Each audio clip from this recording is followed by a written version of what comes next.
yeah, I'm Jai from Meddbase. You may be wondering why a technology provider is coming to talk to you today, but we have, as Scott's just said, we have been working with him now for about 2 years.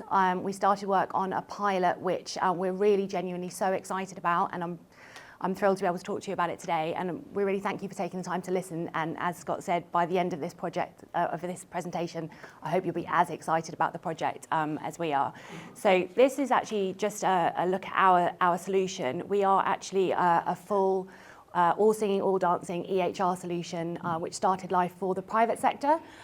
So we have telemedicine, we have full EHR, we've got sort of every feature and functionality you can imagine. But for this particular pilot that we worked on for the NDPP, we used a very small slice of our system, the part that actually sends text messages to patients. And the idea was to just test out whether or not sending bulk text messages would increase the referral rates for patients coming through to the NDPP. So the idea being to take the work off of your hands and just have those patients be automatically messaged and automatically be sent through to Zyla, to Danielle, so that we can actually just free up more of your time to speak to the patients that you need to speak to.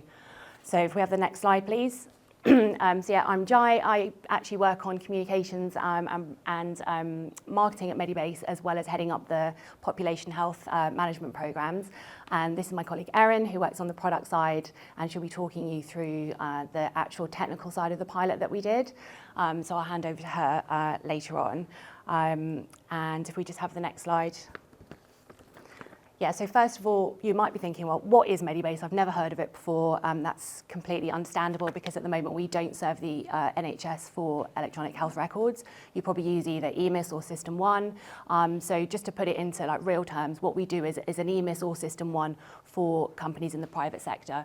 So we serve primary care, secondary care, occupational health. We've got clients in the UK and overseas. And here are just some statistics. I won't read them out for you, but you can see that we've obviously got quite a thorough, full service solution that we offer. The one thing I will say just about Meddbase is that we are a cloud-based system. So we actually started about 20 years ago. So even though you probably haven't heard of us, we have been working with clients for about 20 years building a solution.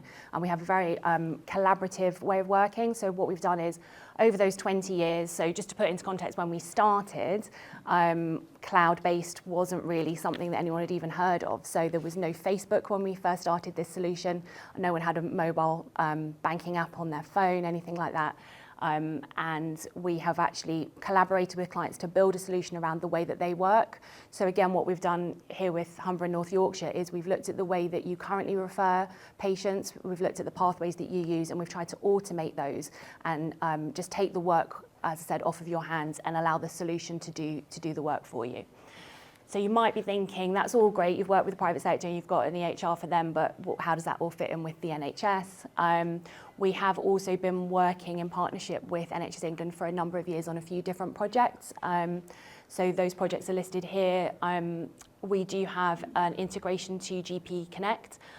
So at the moment we can read from the main records, and we are working on write-back access as well. We've also worked on the compliance process with the NHS to go onto the buying catalogue, and we're the only cloud-native supplier to be listed on the catalogue, and we were actually the first new entrant onto that catalogue for 12 years. So it was quite exciting for us to be accepted onto that. We've also worked on something which is a bit of a mouthful, the National Adapter Integration Test Partner Programme. What that really is was there were 2 companies selected in the private sector, and we were one of those. And we looked at the way that we could integrate our services with the spine, and really the idea was to facilitate looking at new market entrants, to just obviously the idea of digital interoperability and digital transformation.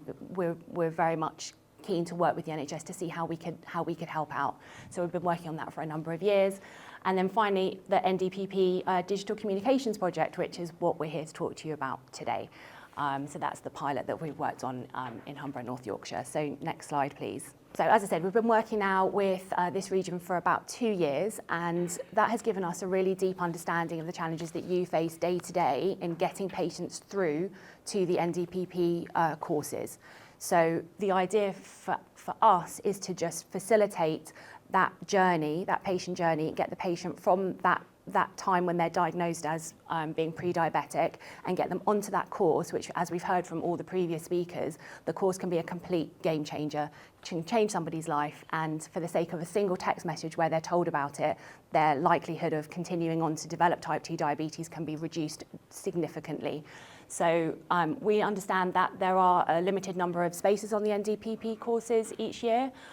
We understand that you're all trying to work, let's face it, with too much to do, too little time, and it's great for you to have those face-to-face interactions with patients and actually refer them, but you may have a massive backlog, you may have a huge waiting list of people that you haven't had time to see yet, and to be able to cut out those appointments and just get them the text messages is a massive win for everybody. So we can also see that between practices, there's a variation in referral rates to the course that Xyla run.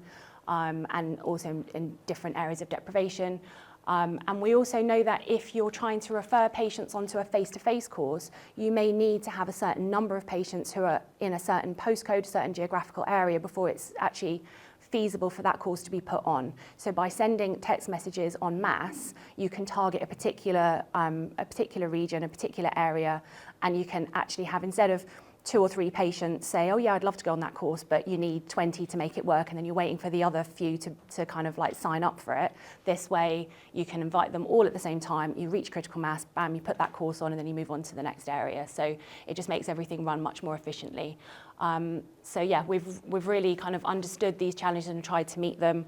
And as I said, we've heard that the success rates of the course itself mean that it's key that we meet these challenges and get those patients referred. So next slide, please.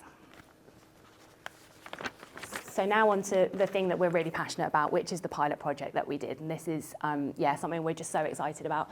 We only worked with 4 practices in the region, and we saw that those practices just had a huge spike in referrals. Overall, the increase was over 1,000% in referral numbers. So from prior to the pilot, the average was 32 a month. It went up to 363. You can see some more statistics on there of just how many patients reached milestone 1 and also completed the course. And after the pilot ended, the numbers continued to be impressive. So they didn't just drop off a cliff and it didn't just all end. There was a continuation in those figures. And we've got a lovely quote from Scott, who obviously had the vision to start this project, and was very passionate about the way that it performed. So what I'm going to do now is I'm going to move on to the next slide, which is where I hand over to my colleague Erin, and Erin's going to talk to you about the more technical aspects of our system. She's going to share with you the workflows, the text messages themselves, and how we actually interact with the patients. And you'll be pleased to know you only ever need to hear about the technical aspect of this once, because the whole point of our solution is that we take the technical side off of your hands and you don't ever have to think about it again. The next thing you know, all your patients are just on the course and talking to Danielle. So at that point, I'll hand over to Erin. Thank you. Hopefully everyone can hear me. I'm not going to lie, it's a little bit terrifying being up here in front of you all with a microphone, so bear with me. Cool. So as Jai kind of touched on, this is just all hopefully not too technical, but kind of about the pilot and how we did it and what we got out of it. So with the plan, we had a kickoff project call with all of us to go over kind of what we wanted to do, what we wanted to achieve. And we all agreed that we should test both the opt-out and opt-in models as well, just to compare the difference in volume referred. We worked alongside CPG, who identified 4 practices to be split across the 2 different models. Consent was obtained from those practices by the place leads, and we set a time frame for each model. So we went live with one in January, and then we did the second one in February. I am going to touch on digital exclusion. For this pilot, we specifically targeted those patients that had a mobile phone number in their patient record. This was a limited pilot, so we made the choice at the beginning to exclude the use of emails, the use of post, and just focus on getting that SMS out to those patients. As we look to the future, though, we can obviously expand that pool. We can include the use of emails because we know not everybody has a mobile number on their patient record, although after, I guess, we went through the COVID pandemic, most people do now have that on their record. Information governance, everybody's favourite thing, it underpinned the entire pilot. So we ensured that we had the right data sharing agreements in place upon all the parties that were involved with that. And I promise this is the most boring slide out of them. There's a little bit more about the information governance that we did, but you don't have to memorise it, you don't have to read it. Next slide, please. As Jai mentioned, Meddbase is a complete EHR system. But for the pilot, we specifically utilised the pathway system. So I'm not going to go into depth on the pathway system because it's a very powerful tool that we have, but I will literally bore you all if I go into too much detail on that. So just to touch on it, the pathway systems allows the automation of business and clinical decision workflows to ensure that the right information is given to the right user at the right time, resulting in more confident decision making, basically. Next slide, please. So this goes over the process, and I've simplified it down into 5 steps that's hopefully easy to kind of follow. The first one being that CPG identified those eligible patients at practice level. Those patients, we obviously had the eligibility criteria that is across NDPP. We did add the extra one about having that mobile phone number, but otherwise that was all we had. We then moved the patients in that eligibility list through to Meddbase, so we imported those patients via NHS mail.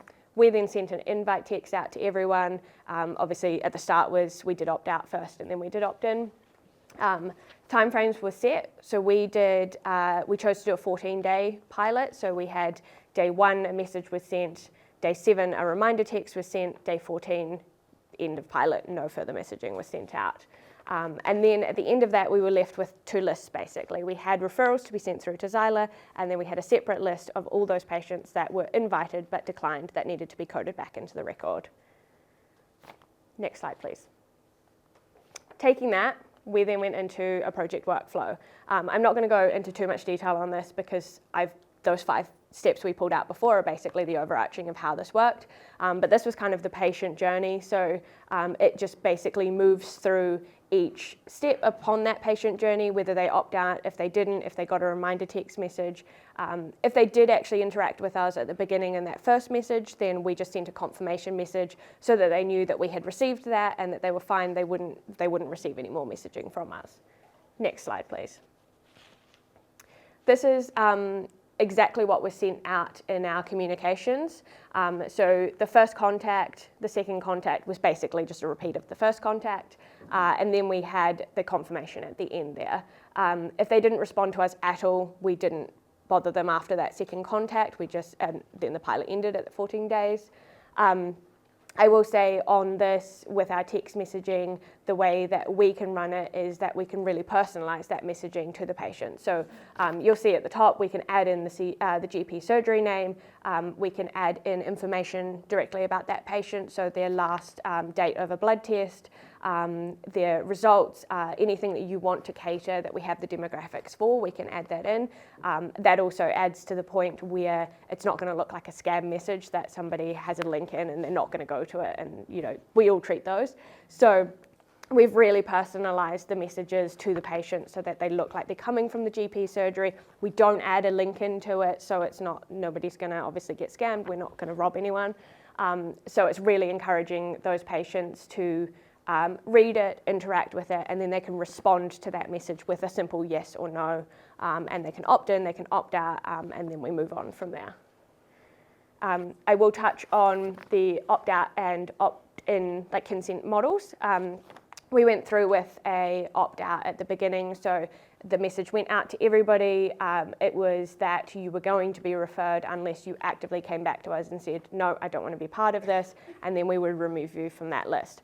Opt-in was the opposite, so we went out and we said, there's this option for you to be referred. If you would like to do that, let us know. If not, nothing further would happen. So naturally, when you get a message and you have to respond, we had all assumed that with opt-out, people would read it and then they'd put it down and they wouldn't do anything, so the referral rates would be higher on that model. We do have a slide coming up that kind of confirms what that looks like. But yeah, it was really interesting to kind of do those 2 models and compare the differences. Next slide, please. This is another workflow for you, but we did, as we did the pilot, we highlighted some points within the pilot where we could improve and we could do better and we could make it more automated and we could lessen the human risk error of entering in information. So we realized as we did the pilot that we didn't have the response to SMS inbuilt when we did the pilot, so it was monitored by someone and inputted. So that was a huge area that we could improve on. So we've done the development to be able to respond automatically to those SMS messages so that it is one end-to-end journey of we text out to the patient can respond to us, it moves on, it puts them on a list of a referral or not a referral. So it's now a complete kind of end-to-end journey of that automation. Next slide, please. This is the pilot results. So this is just a really easy to read chart of those that were referred into it for each model and those that then went on to be converted to a referral. So we've got the pilot 1 in January, we've got the pilot 2 in February, we had opt-out and opt-in. We had sort of 400-ish patients invited and 350-ish patients invited, and you can see kind of the blue chunk of those that went on to be converted to a referral and those that obviously opted out or opted not to partake. Next slide, please. This is the impact. So we've got 3 kind of bars down here. The 2 that are in grey are the 2 CCGs that we worked in. So we worked in Northeast and North links. And then the blue is those 2 practices that took part in this and the referral rates that we had. So I said we ran one in January and February. I know that the spike in February doesn't look impressive, but we ran it at the very end of February, so you see that in March.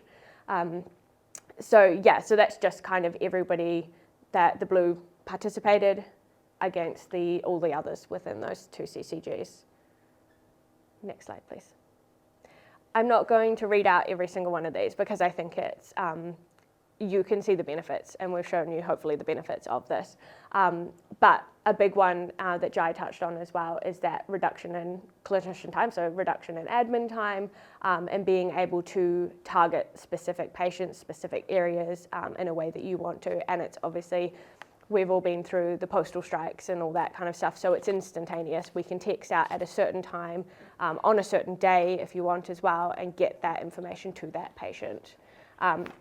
We have spoken about this in context of NDPP. I will say that what we offer is not always specific to NDPP, but basically if you want to communicate en masse to your patients as a whole like population health program, this is what we're sort of working towards. And if you go to the next slide, this shows kind of Meddbase's population health management solution. So specifically NDPP related today, but that can expand into other areas of population health. Cool, thanks guys.